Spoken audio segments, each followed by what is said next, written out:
Padilla Martínez, y a nombre del Instituto de Ciencias Psicojurídicas y Sociales IPSICUS les damos una cordial bienvenida a esta nuestra conferencia interactiva Daño Moral, la intervención de trabajo social en el peritaje social, que será impartido por la licenciada Anel González Santiago. Les recordamos que estamos atentos a sus dudas y comentarios en el chat, y a continuación les leeré un poco sobre la semblanza curricular de la licenciada González. Es licenciada en Trabajo Social por la Escuela Nacional de Trabajo Social de la UNAM, perita particular en materia de trabajo social, estuvo adscrita a la lista de peritos auxiliares del Tribunal Superior de Justicia del Distrito Federal, fue fundadora e integrante del primer consejo directivo del Colegio Nacional de Trabajadores Sociales, instructora del Centro de Educación Continua de la Escuela Nacional de Trabajo Social de la UNAM, impartiendo temas relacionados con trabajo social. También cuenta con un diplomado en peritaje social con perspectiva de género y reparación del daño. Sin más preámbulo, le cedo la palabra a la maestra. Por favor, maestra, la escuchamos. Hola, ¿qué tal? Buenas tardes. Sean todas, todos y todes bienvenidas y bienvenidos.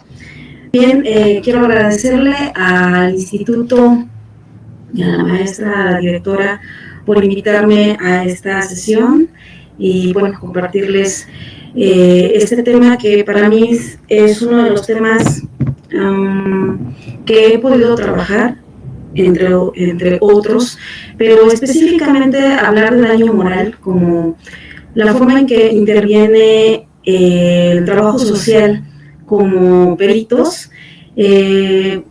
Realmente tenemos un área de intervención que pocos peritos en materia de trabajo social lo trabajamos, entonces me agrada poder compartir y tener este espacio para que podamos platicar sobre este tema. Bien, pues sin más preámbulo, vámonos entonces con el tema. Y antes que hablemos de daño moral, me gustaría darles a conocer cuáles son las áreas de intervención del trabajo social. Esto es con el objetivo de que pues, nos demos a conocer en dónde podemos intervenir las y los trabajadores sociales. Hay 3 áreas de intervención en donde nosotras y nosotros como trabajadores sociales podemos estar insertos. La primera es la tradicional, que se le llama área tradicional, en donde el trabajador social se puede intervenir en el área de la salud y en el área de educación. A su vez, tenemos otra área, que es el área potencial, en donde el trabajador social está trabajando o insertándose en la actividad desde la empresarial o la industrial, es decir, somos trabajadores sociales, industriales o empresariales, y esa es una área potencial ya que apenas se está viendo esta nueva forma de intervenir dentro de toda la gama de formas en que podemos adentrarnos como trabajadoras sociales. Luego está el área de la promoción social, que si bien esta área también es algo nueva, en ellas nos podemos insertar en todos los ámbitos para que generemos o podamos realizar una educación social. Y dentro de esta área potencial está el área de procuración e impartición de justicia. Aquí también tenemos una gama en donde podemos intervenir no solamente desde el área del peritaje, sino también desde la parte de la mediación y la conciliación. También a su vez estamos hablando de trabajar muy de la mano con las fiscalías o con el área penitenciaria o desde la comunidad juvenil. Entonces es una gama muy amplia donde nosotros nos podemos insertar en esta parte de la procuración e impartición de justicia. Y finalmente están las áreas emergentes. En las áreas emergentes tenemos 2 tipos de áreas en donde también nos estamos insertando y que efectivamente son áreas también que son algo nuevas. Una de ellas es el medio ambiente, en donde ya hay varias colegas que se están trabajando o que hay líneas de investigación, y también está el área de situación de riesgos o desastres. Conocí a un colega trabajador social que estuvo mucho tiempo trabajando justo en esta parte de protección civil, y me comentaba, por ejemplo, que él hacía estudios sociales o diagnósticos comunitarios dependiendo de una situación de riesgo o de desastre. Entonces, son áreas que en los cuales convergemos para realizar nuestro quehacer profesional. Justo entonces voy a hablar del área potencial, que es el que nos compete para el tema que hoy estamos platicando, y voy a regresarme a lo que es la procuración e impartición de justicia. Y entonces, al hablar de procuración e impartición de justicia,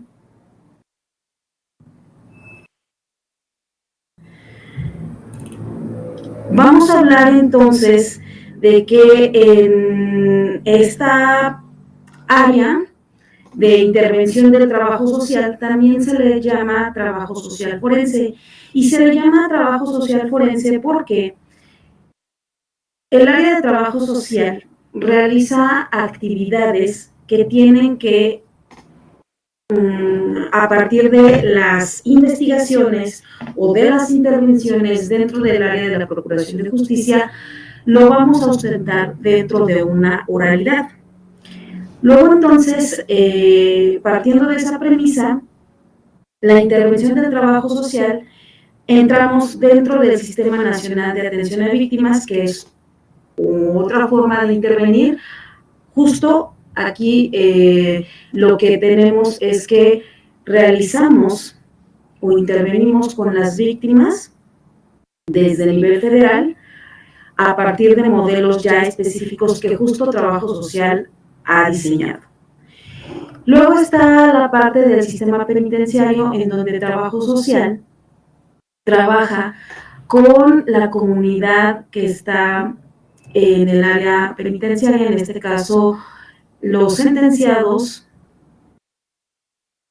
que les llegamos a realizar estudios para la reparación del daño, o en este caso otro tipo de estudios que el Consejo Técnico solicita para los sentenciados.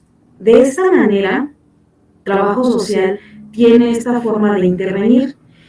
También el otro lado que tenemos es en la comunidad juvenil, donde también el trabajador social no solamente realiza estos reportes, sino que también hace el acompañamiento del adolescente, toda vez que deba de llevar a cabo una serie de actividades para que al momento de salir de esta comunidad juvenil tenga bien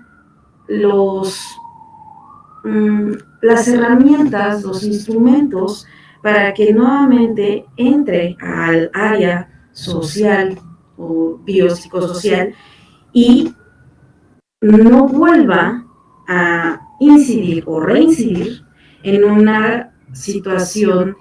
No estamos hablando de un delito, pero sí conforme a lo que nos establecen las políticas para los adolescentes, las y los adolescentes.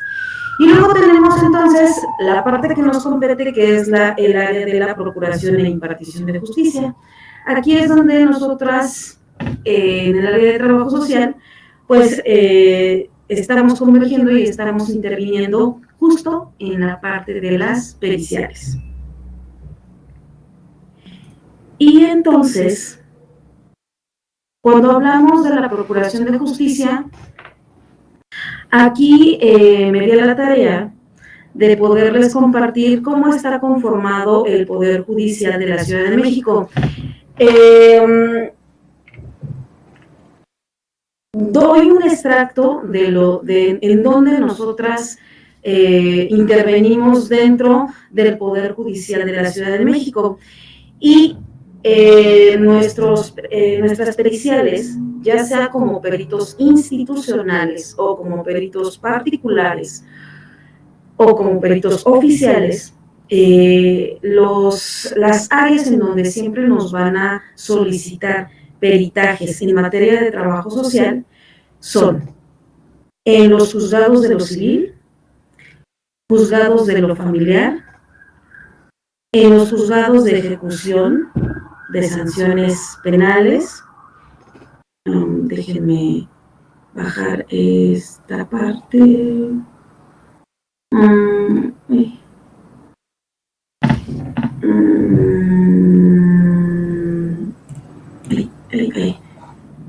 Déjenme ver aquí cómo le...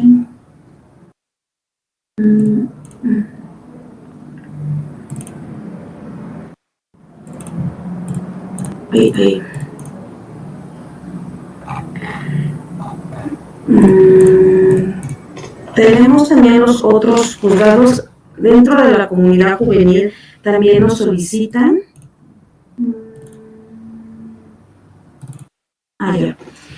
Los juzgados de justicia para adolescentes, y prácticamente son como las áreas en donde nosotros y nosotras nos solicitan peritajes. Entonces, dentro de este campo, justo voy a detenerme en la parte de los juzgados de lo civil.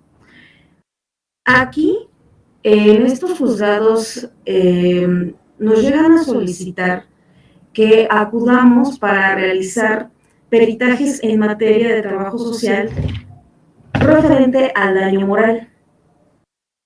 Cuando tenemos la solicitud de daño moral, el trabajador social,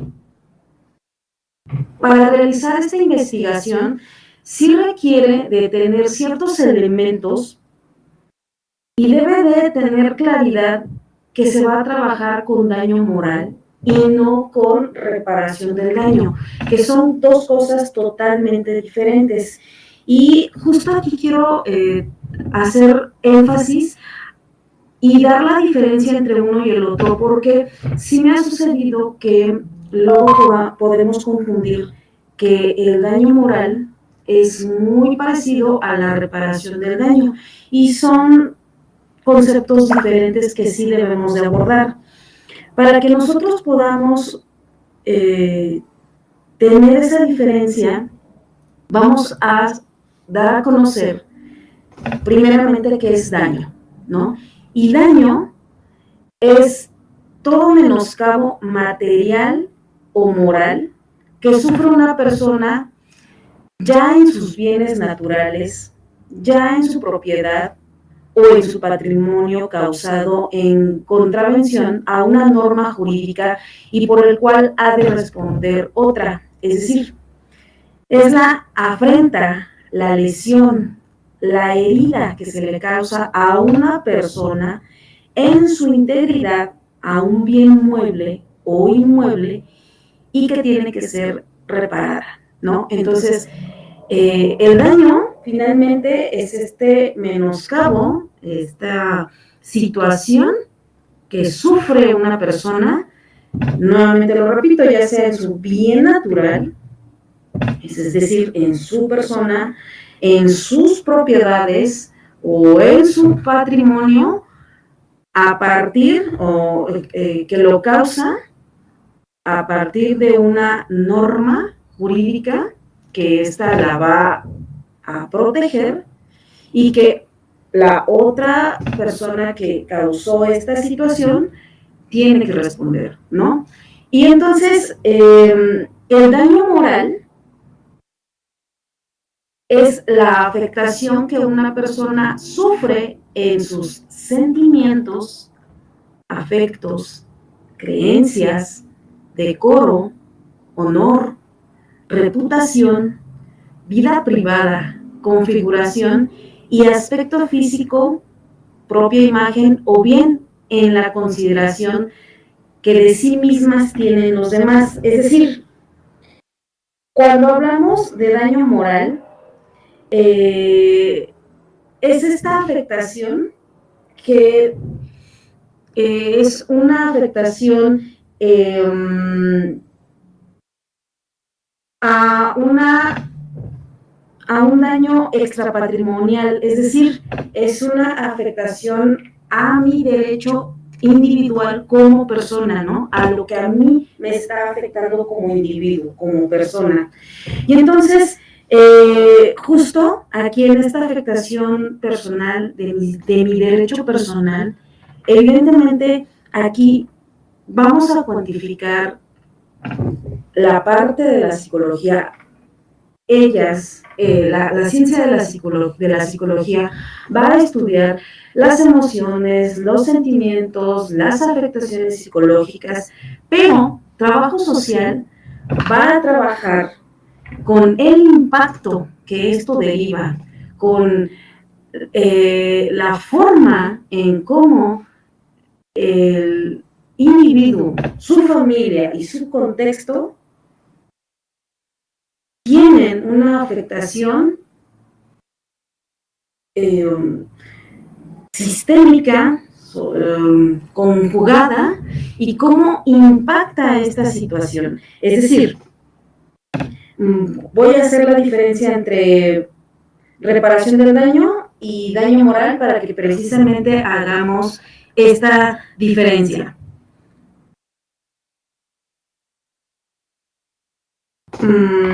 El daño moral en lo penal tiene el carácter de pena pública, es decir, compete al representante social solicitar al juzgador a favor de la víctima u ofendido cuando se comete algún delito. Es decir, aquí sí solicitamos reparación del daño porque a causa de un delito que está justo en el Código Penal, hubo un acto que motivó, que lo hizo dolosamente, que causó ese daño y que efectivamente por medio de ese delito le va a afectar a la persona y a todas las otras demás personas que pueda estar conviviendo,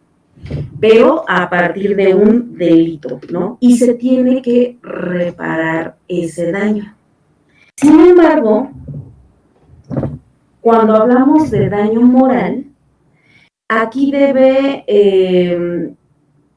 aquí el daño es a consecuencia de una persona física o una persona moral que realizó un detrimento hacia la otra persona. Es decir, pueden ser dos personas físicas, una dañó a la otra, o una persona moral versus una persona física que le causó un daño, un detrimento a esta otra parte, ¿no? Pero que no es un delito como tal. Hay en ocasiones, sí convergen las dos, ¿no? Hubo un delito, pero también hubo una afectación de tipo moral y se pueden conjugar.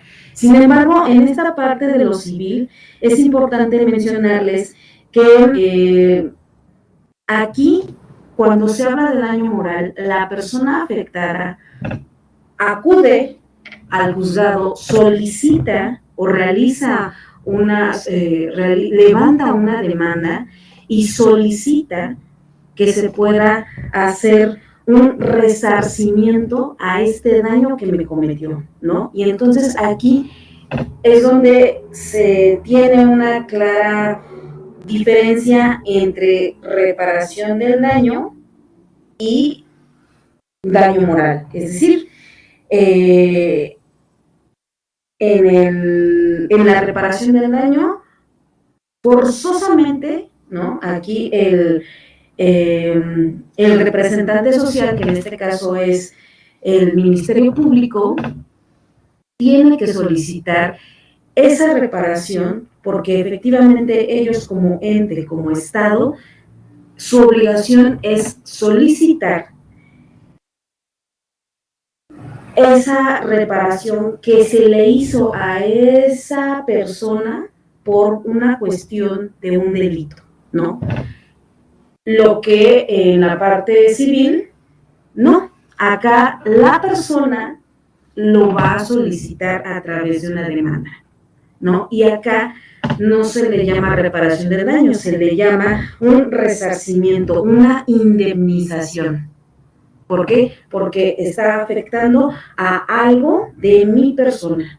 Y entonces, justo aquí es donde vamos a darles a conocer que entonces el daño, por su naturaleza, tiene dos vertientes. Está el daño patrimonial o material, que afecta al patrimonio del perjudicado y se caracteriza por ser cuantificable, lo que bien se conoce como la reparación del daño. Pero también tenemos el daño extrapatrimonial o moral, que son aquellos que afectan a bienes o derechos asociados a la esfera íntima de una persona, es decir, a la vida, el honor, la dignidad, la reputación, la propia imagen, la estima social o la salud física. Es decir, cuando hablamos de daño moral, vamos a hablar de esta indemnización, que es el dinero.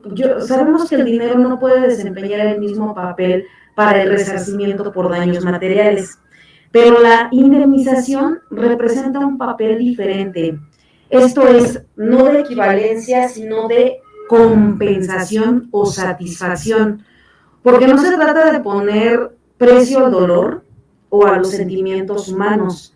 Lo que se pretende es otorgar una compensación a quien ha sido lesionado en su personalidad.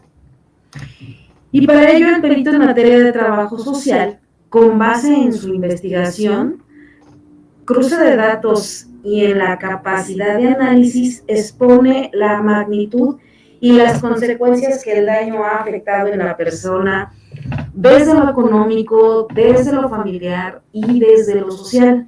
Por ello es que cuando nosotros investigamos o realizamos el peritaje en materia de trabajo social en daño moral, usualmente nos piden que cuantifiquemos el daño moral, pero cuando hablamos de cuantificarlo, sí vamos a dar a conocer socioeconómicamente hablando números, ¿no? Ingresos, egresos, pero también vamos a dar a conocer la cualificación del daño. Y al hablar de la cualificación del daño, significa que vamos a dar a conocer el impacto, la trascendencia, la forma en la que una persona le cambia su vida por completo por una situación, ya sea de accidente de tránsito, ya sea que alguna institución pública hizo alguna situación que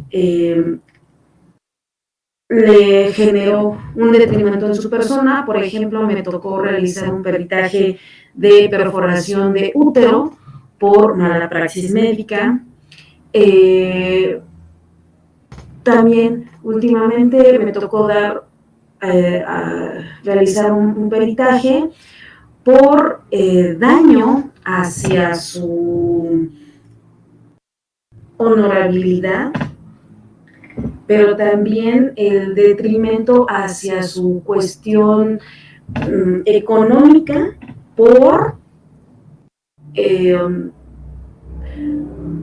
porque a la institución a la que trabajaba, que era una institución pública,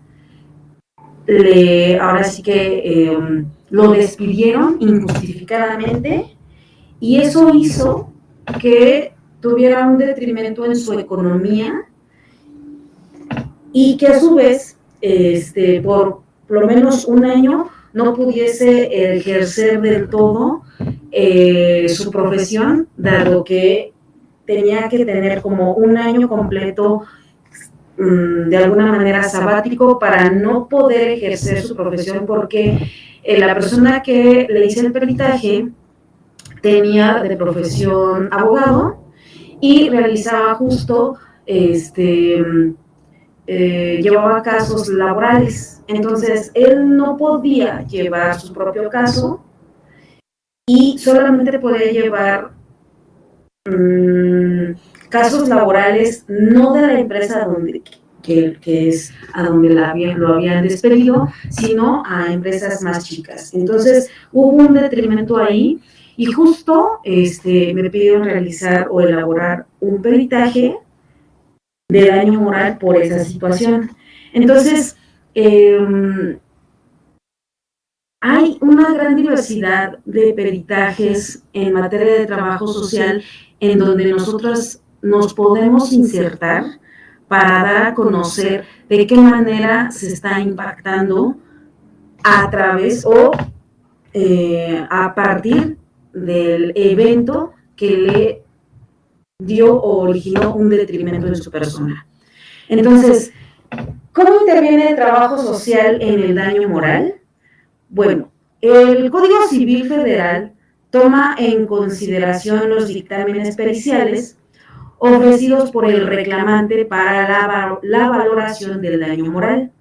Es decir, hacemos un dictamen en materia de trabajo social, que es un documento especializado, que a su vez se da como un medio de prueba. Evidentemente lo elabora un experto en su materia, que en este caso es el perito.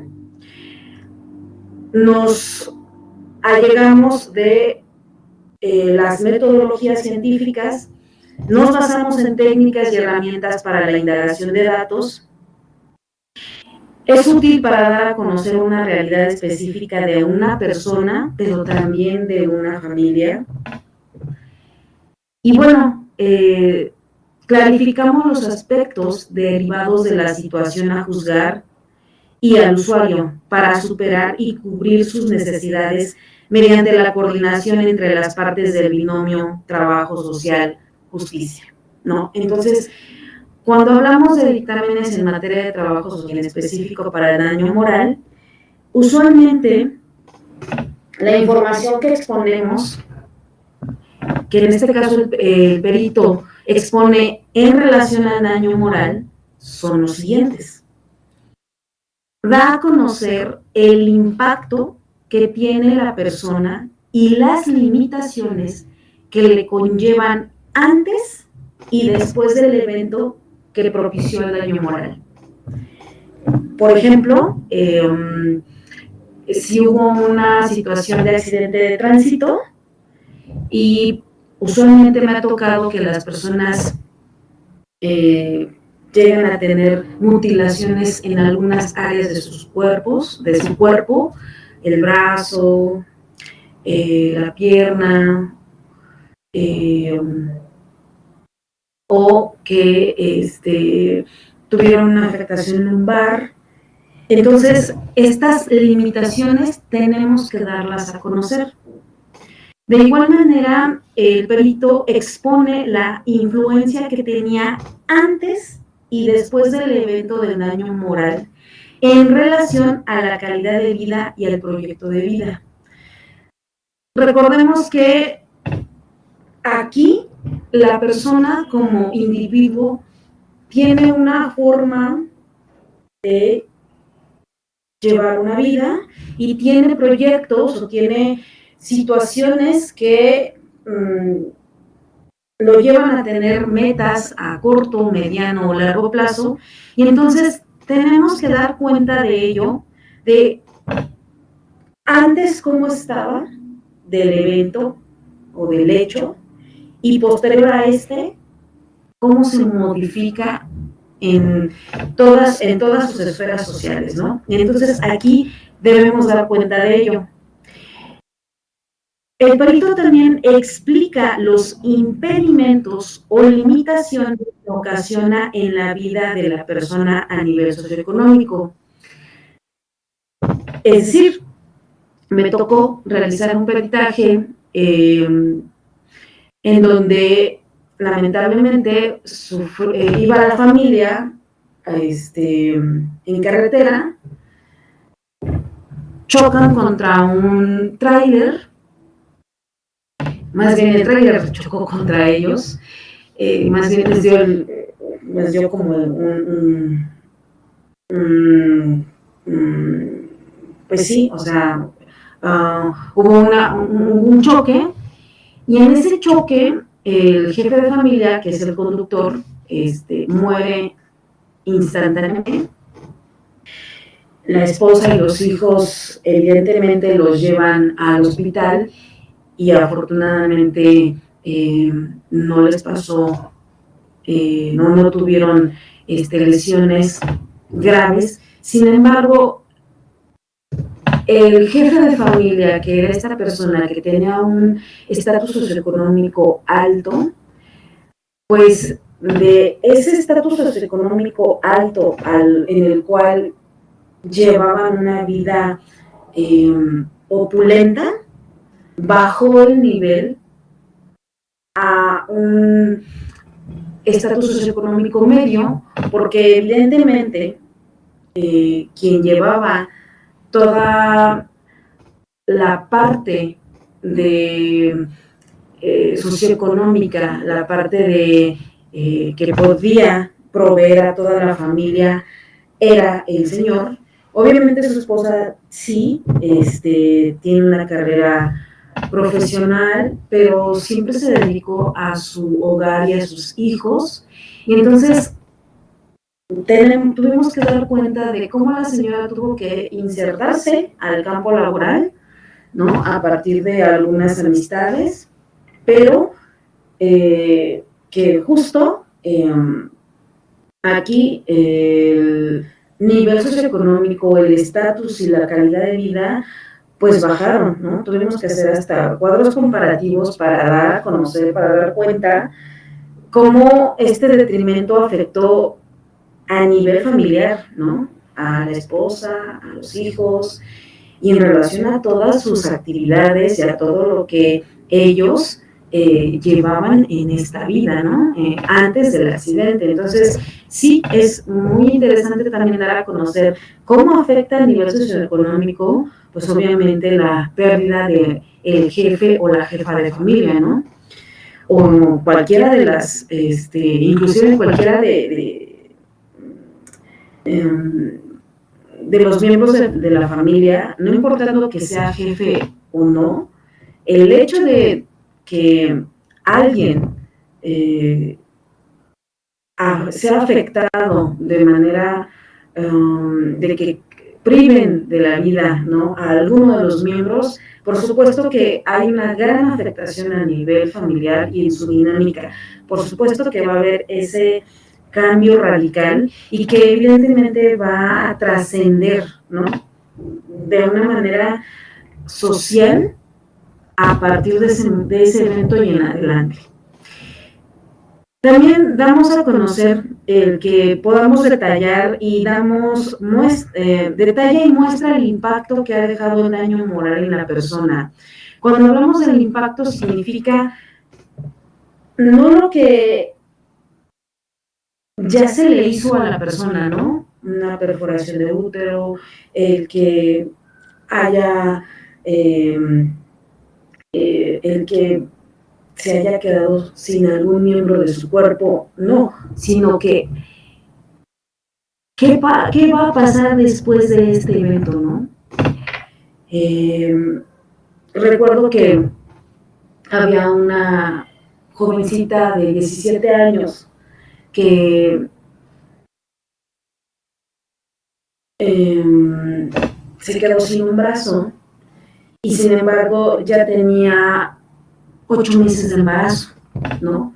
Y entonces el brazo que obviamente se le mutiló fue el izquierdo, pero sin embargo tuvimos que dar cuenta de cómo ella tenía que estar 100% apoyada de su familia, de su pareja, para el cuidado de ese bebé que ya venía en camino, que ya en un mes o menos de un mes iba a ser un nuevo miembro de esta familia. Entonces tuvimos que dar cuenta de eso. Y lo único que ella solicitaba era que le pudieran proporcionar una prótesis, ya que en la comunidad en donde ella vivía, era la primera mujer indígena en un pueblo, en una comunidad indígena, que no existía, no había una persona mujer que tuviera una situación de discapacidad. Entonces, eso también se suma a la parte de discriminarla, de que le daban motes, le ponían motes, de que se percibía a sí misma como una mujer incompleta, pero que también las personas la veían con morbo. Y la veían como extraña, como incompleta, como no pertenece a la comunidad, o sí, pero no. Entonces, yo recuerdo muy bien ese caso, y ella prácticamente no salía, ¿no? Ella mencionaba que no quería salir porque no quería sentir las miradas de las personas, de que no tenía abrazo, porque finalmente una comunidad chiquita conocen, se conocen todas y todos, y entonces recuerdo que la jovencita no quería salir de su casa, justo porque no se sentía a la vista de todos completa, ¿no? Entonces, claro que tuvimos que dar a conocer y a exponer esa situación, porque pues era la primera mujer indígena que tenía esta situación, ahora ya adentrándose a una persona con discapacidad. Entonces, sí fue muy interesante esa parte también, en dar cuenta, en informar, en darle este panorama al juez. También damos a conocer la repercusión que conlleva el daño moral en la situación socioeconómica. Detallamos aspectos que mermaron o afectaron a partir del daño moral en la vida de la persona. Por ejemplo, y voy a retomar nuevamente este caso de la femenina que vive en una comunidad indígena. Claro que hubo ocupación, claro que hubo una situación que mermó, porque para bañarse, para cambiarse, para lavar su ropa, pues no podía hacer ciertas actividades. Recuerdo muy bien que ahí en esa comunidad no hay tortillerías, porque es una comunidad en la que todas las mujeres tienen que tortillar. Obviamente tienen que hacer tortillas desde cero, es decir, cocer el maíz, ¿no? Lo tienen que cocer, tienen que hacerlo nixtamal, lo tienen que pasar a un molino.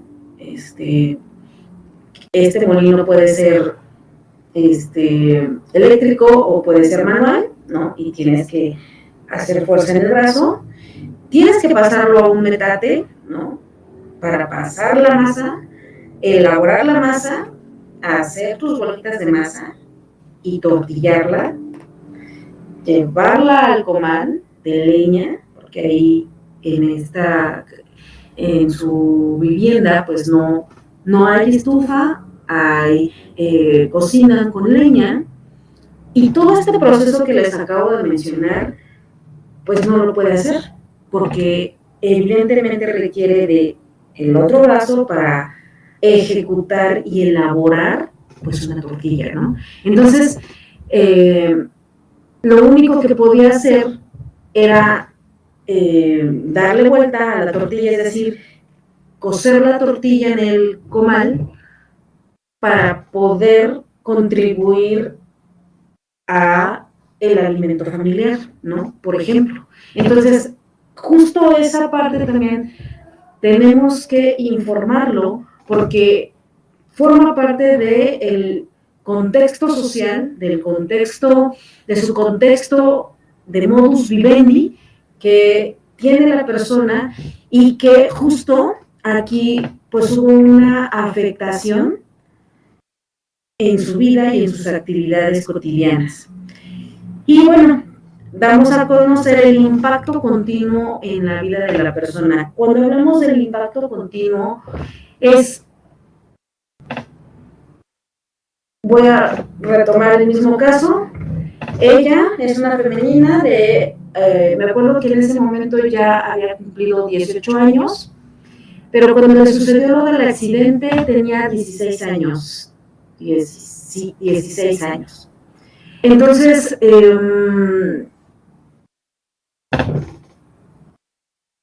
¿cuál fue el impacto? Ella, cuando sucede lo del accidente, resulta que ella, adolescente, 16 años, mujer,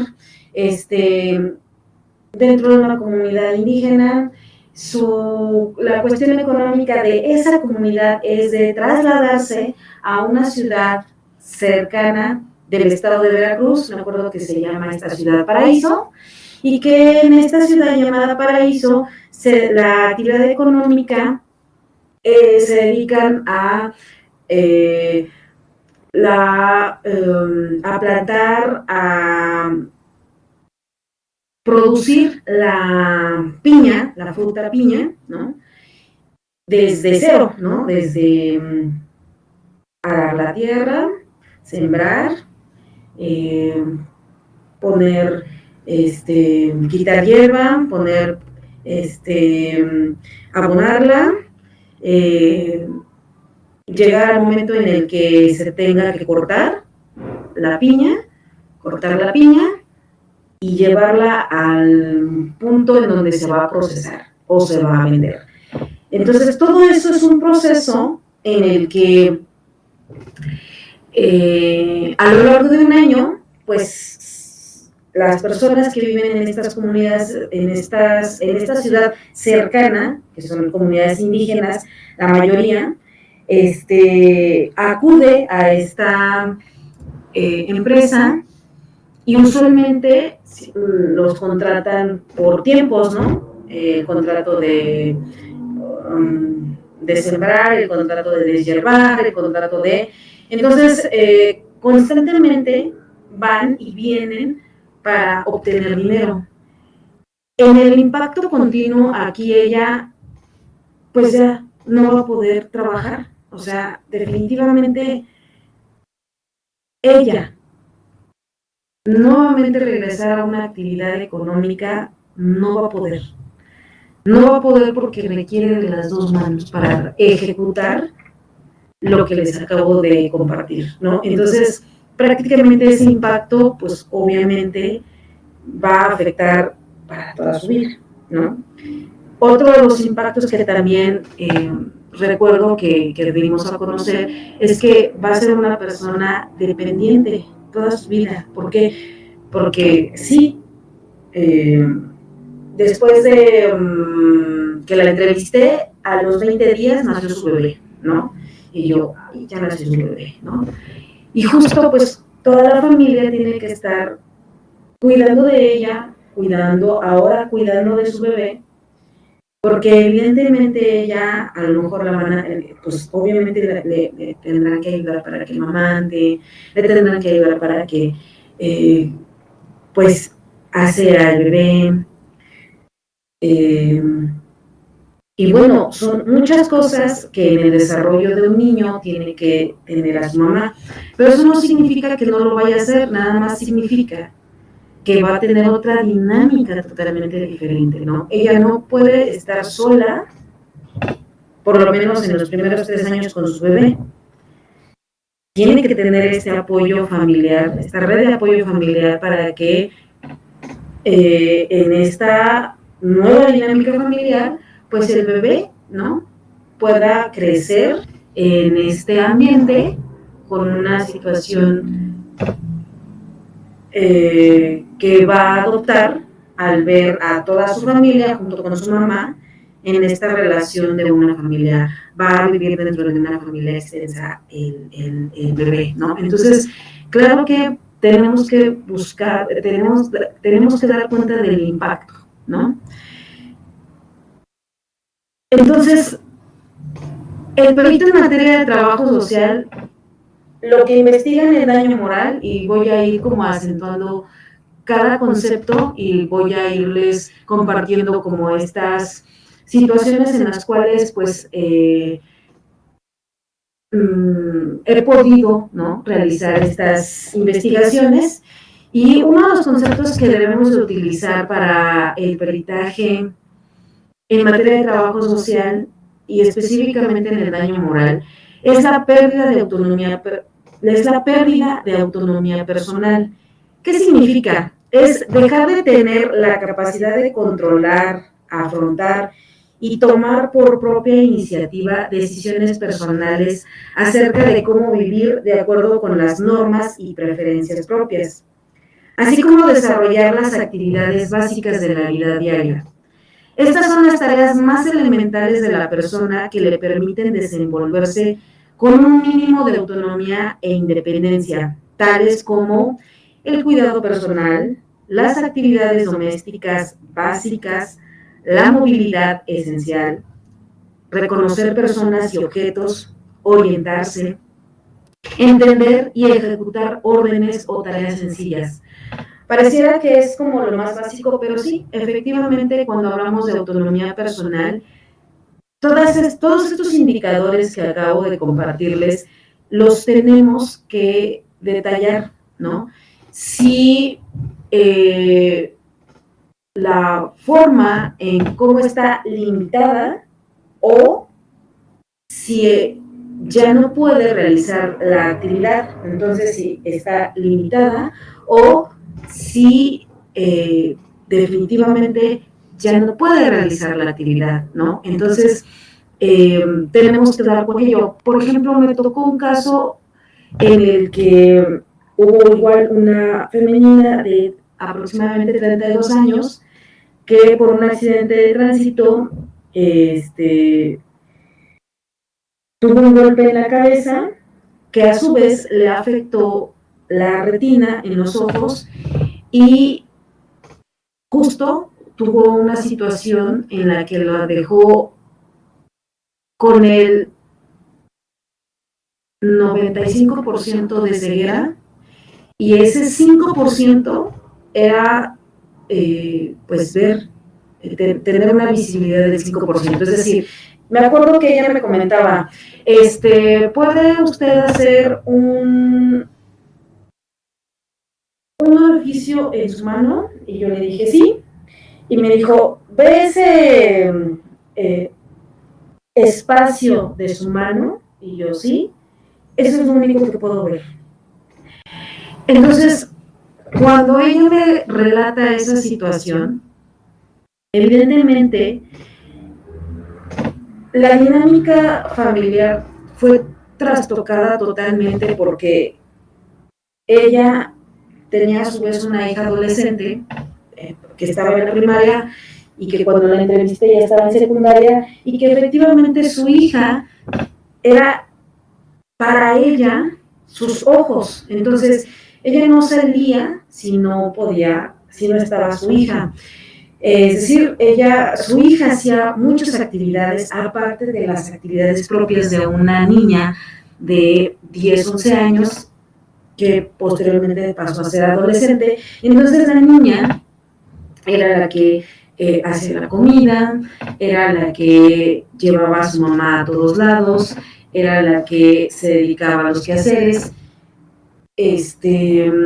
era la que, pues vaya, eran sus ojos, se dedicaba a hacer la comida, porque la mamá ya no podía ni siquiera realizar una actividad como cortar algo, podía lavar algunos trastes, pero no todos, no podía hacer el quehacer, no podía realizar su actividad económica, porque ella se dedicaba a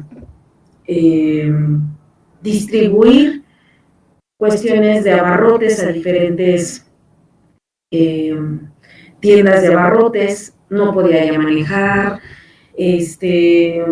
no podía realizar llamadas telefónicas, escribir, o sea, todo eso le cambió su vida por completo. Bañarse, cambiarse, o sea, sí podía un poco, pero tenía que estar apoyada de su hija para que le llevara la ropa, para que se pudiese bañar, o porque no veía el jabón. Justo ella me decía, no me pueden cambiar las cosas del lugar porque si no yo me tropiezo, o si o me tenía que decir mi hija, aquí hay un vaso, ¿no? Y entonces yo tenía que tocar el vaso porque si no, si no tocaba el vaso lo podía tirar, y muchas veces tiré el agua, el refresco, café, lo que fuese. Cuando tenía que caminar, tenía que llevarse a su hija para decirle si había una banqueta, ¿no? Si tenía que bajar o subir banquetas, si había piedras. Entonces, por supuesto que hay un detrimento en las actividades diarias, en esa parte de la autonomía, al no tomar su propia decisión de ahora qué me voy a vestir, qué es lo que quiero hacer. O sea, no existe, hay ese detrimento, ¿no? Y justo también entramos con la pérdida del desarrollo personal y actividades de la vida ordinaria.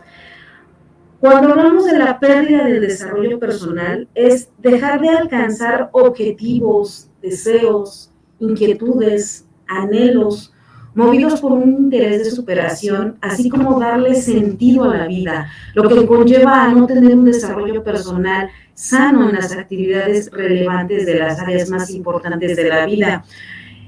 Llámese en salud, dinero, trabajo, estudios, reconocimiento familiar, amor, apoyo social, aficiones, dejando de tener ilusiones y metas. Fíjense que aquí tuve un caso en el que tuve a una femenina, me acuerdo que tenía como unos 25 años, y desafortunadamente hubo una mala praxis médica y le perforaron el útero. Evidentemente a esta persona pudo tener un hijo, pero justo aquí es que perforan el útero, y al perforar el útero también hubo una afectación en el área del colon y en el área de el intestino grueso, en el que tuvo que tener una serie de sondas, una serie de sondas para que pudiera realizar la actividad de desechar la parte de pues sí, tenía que desechar porque no lo podía hacer de manera habitual. Y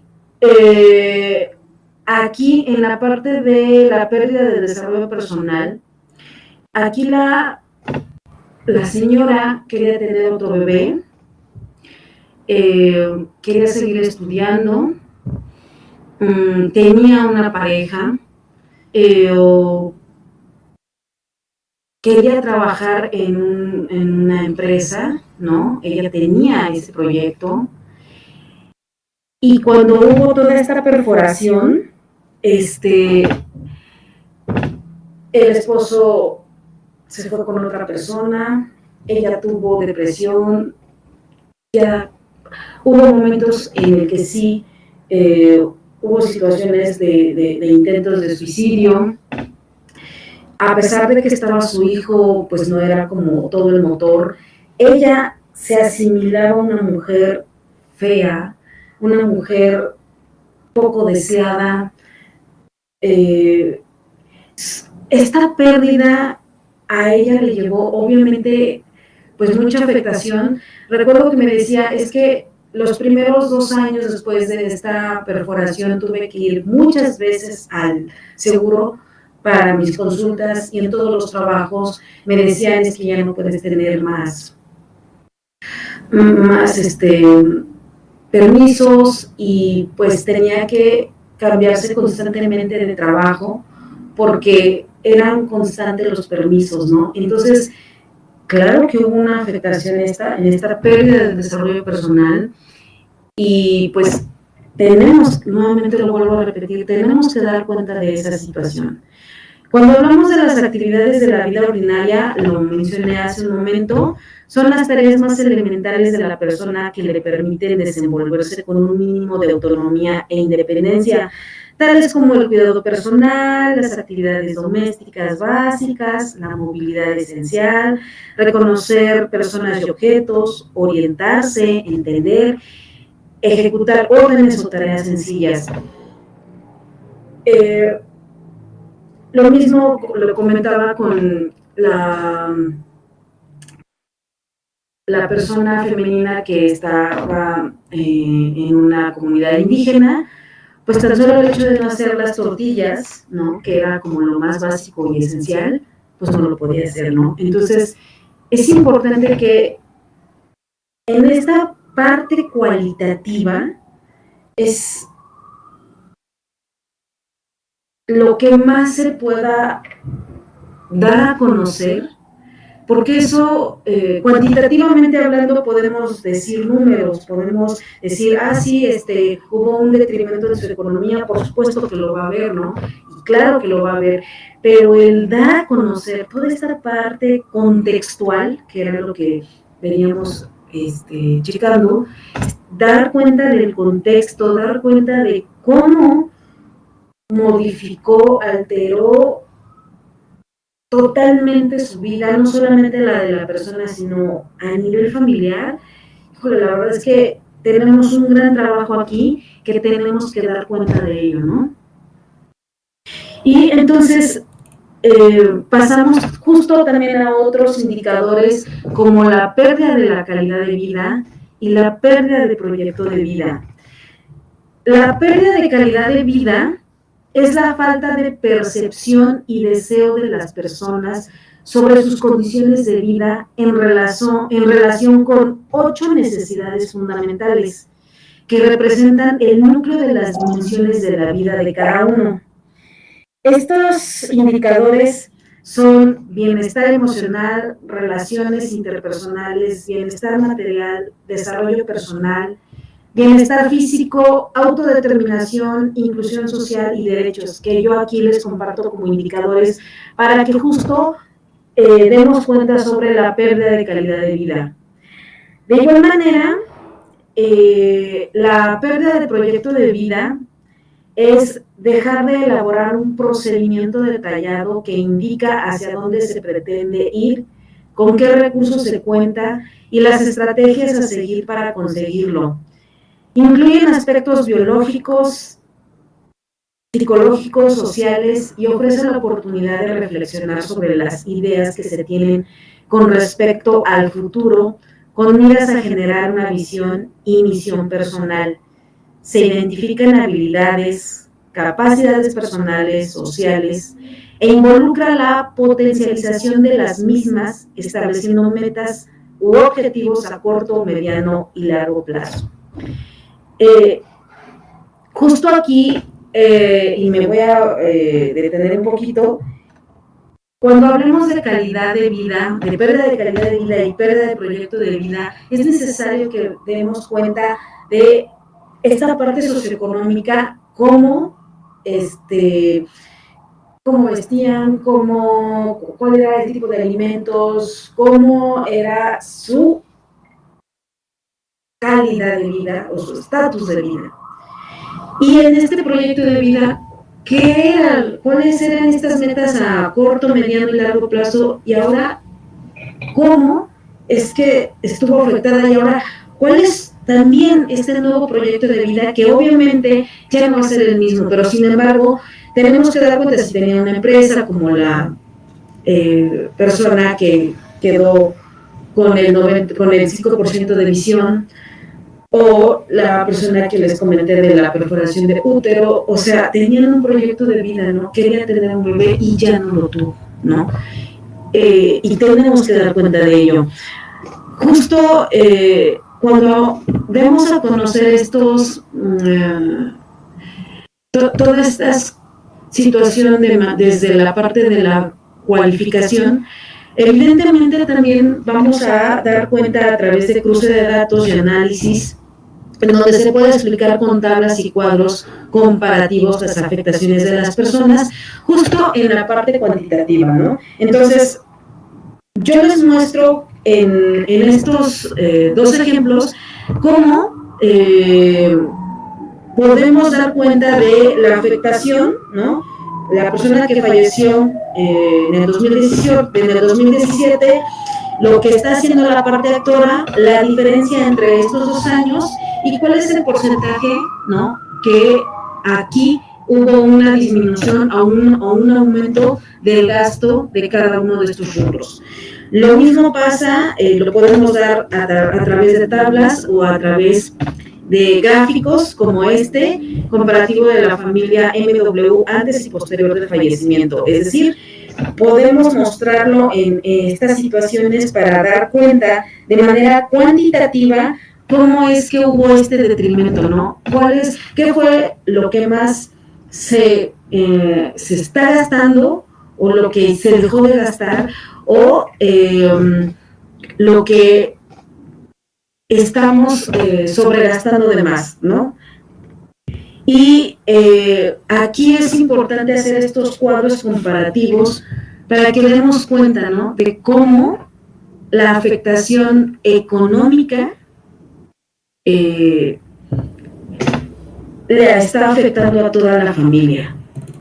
Entonces, ya por último, quiero darles a conocer las cualidades que requieren las y los trabajadores sociales en este ámbito pericial, que es responsabilidad profesional, honestidad personal, compromiso social, ética deontológica. Tenemos que tener experiencia y actualizarnos continuamente. Cursos, por favor, actualicémonos. Hoy tenemos nuevas temáticas. Capacidad de investigación y análisis, habilidades de comunicación y redacción, especialización en este ámbito, congruencia y, lo más importante, pasión por el peritaje. Pero algo que voy a agregar y que estoy aprendiendo también, pero no ahorita, sino que me parece que lo hemos realizado, debida diligencia. Investigar con debida diligencia. Ese creo que también es uno de los puntos, pero también con van de la mano, el peritaje va muy de la mano con perspectiva de derechos humanos y con perspectiva de género. Si bien yo les agradezco esta plática, este compartir de mi experiencia, no sin antes agradecer al instituto, a la directora de este proyecto y al personal que me invitó, darle las gracias por compartir, por charlar, por poder acercarnos a todas y todos ustedes que están atrás de esta pantalla y decirles que muchas gracias.